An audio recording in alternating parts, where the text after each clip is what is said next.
So the first video that I made, I said that I would get more into depth of my son and his diagnosis and all that stuff. So my son, he's 5 years old. He got diagnosed just recently, April 11th, 2025. So this year. Um I had brought it up to his pediatrician, I want to say around 2 years old.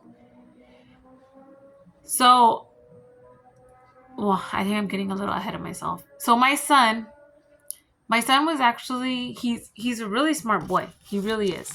And I'm not just saying that because he's my son. I'm not just saying that, because we can all be biased, right? And say, "Oh, our kids are so smart and stuff." But no, genuinely he was really smart at a year and what was it, like 5 months? He was talking up a storm. I mean, everything. He was saying everything. And immediately he learned his ABCs. He learned his numbers in English and Spanish. He learned his colors in English and Spanish. He learned a lot of things basically, right? I had bought him like all the, what is it, like the poster boards? Or not poster boards, what are they called? Like the I don't know, like the posters that they sell on Amazon with like all the planets and the numbers and shapes and all that stuff. He was always really good. Well, come 2 years old, he lost everything. He didn't say mama, he didn't say dada anymore. He didn't, I don't know, like all the vocabulary, everything that we had done, he lost. He didn't know anything anymore, right? So I brought it up to his pediatrician when he had his doctor's appointment, right? His checkup or whatever for his 2 year old checkup. And I told her, I said, I feel like there's something weird going on with him. Like, I've been around kids with autism and I feel like something is going on. I feel like just, I don't know, something is wrong. And she was like, oh, okay, so what's going on? And I told her, like, well, he used to say all these words. He started talking really little. He knew all his ABCs. He knew basically everything, right? And then all of a sudden, he just lost everything. He lost his speech. He lost everything, anything I could think of, he lost. And she was like, oh, don't worry about it. He'll grow out of it. And I was like, no, but I really feel, I was really stressing that something was wrong. I just knew something was wrong. I mean, I feel like we know our children well enough to know when something is wrong, right? So, okay, fast forward like maybe, another 6 months. And finally, she did just like a little, like, just like a small, like, review, like, checklist kind of thing, like to check for autism, I guess is what they do. Very briefly. It wasn't like she sent him to like a specialist or anything, nothing like that. So he did that. And when she did that, she was like, oh no, he's hitting all his milestones. He'll be fine. He'll be just fine.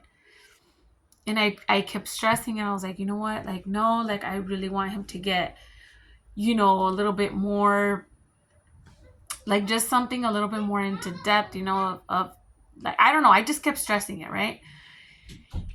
And yeah, eventually he did get it back. So when he got his speech back, and this was without therapy, he didn't get any kind of therapy because, again, she said nothing was wrong. So fast forward to him, he was 3 years old, still in diapers, which I don't know what the actual timeline. I'm assuming all kids are different, right? But I tried potty training him. He couldn't do it, and I'm not one to like push it, so I was like, okay, it's fine, I gave him another like 3-4 months. So now, again, I keep saying 6 months, but it's literally how it happened. Another 6 months. Finally, he was potty trained.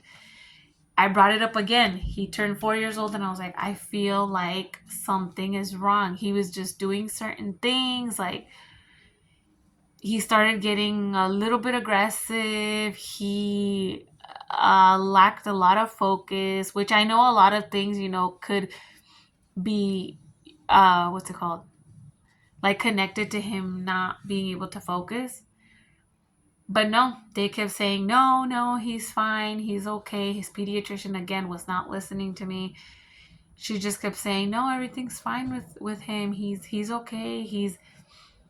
He'll be fine. I mean, boys are just a little bit more delayed. And that's one thing I've always heard. Boys are just a little bit more delayed. And boys are a little bit more delayed.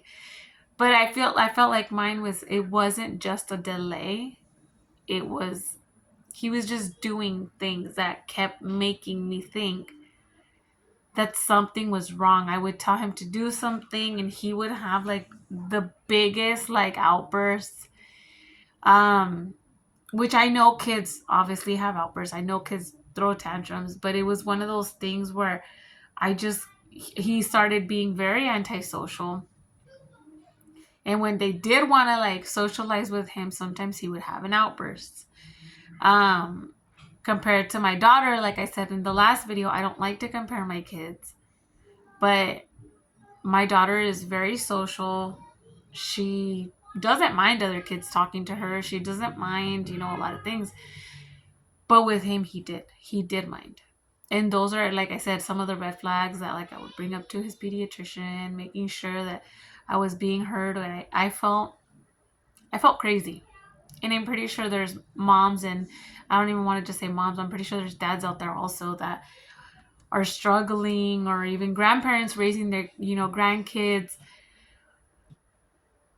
You just feel so unheard, and you feel almost like you're crazy. They almost make you feel crazy, like you're just wanting to find something, right? And it's not like that. It's really not like that. It's more of like, no, like just listen to me. I just want you to listen and actually pay attention. So finally I did the evaluation, and it was exactly what I thought. He had autism. Like I said, April 11th of this year, finally he got diagnosed. And once he got diagnosed, I'm wondering if there's parents out there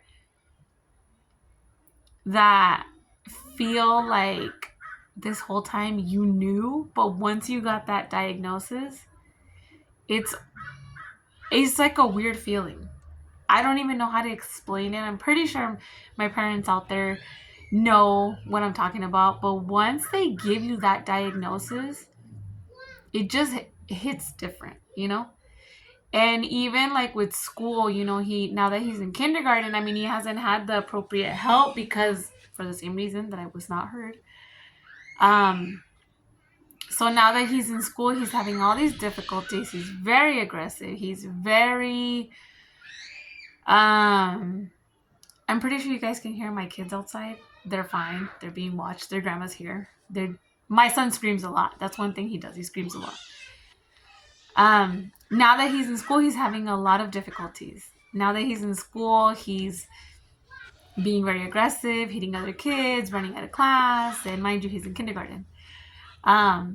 Which I'm glad we caught it now, but it's like, I almost feel like I got hit with him having a diagnosis, and then immediately I had the IEP meeting at school, and it's like another wave of emotions, because I don't know what it is, but once you get that IEP meeting at school, again, my parents out there that have gone through this know, I don't know why this hits so deep.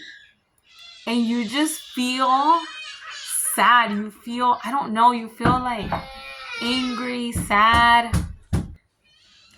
Yeah, so I'll get into more of my journey on the educational side in the next video that I upload.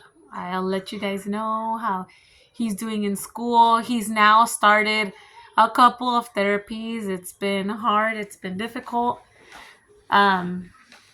Especially as like a working mom.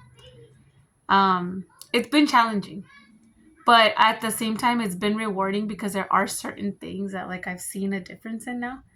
Now that he's been like getting, a little bit of help, and even at school, like I mentioned last time, keeping that open communication with his teacher has really been amazing. But yeah, I'll get into that in the next video. If you guys have any questions for me, or maybe I wasn't clear enough in this video, go ahead and let me know. But yeah, I'll see you guys in the next one. Bye.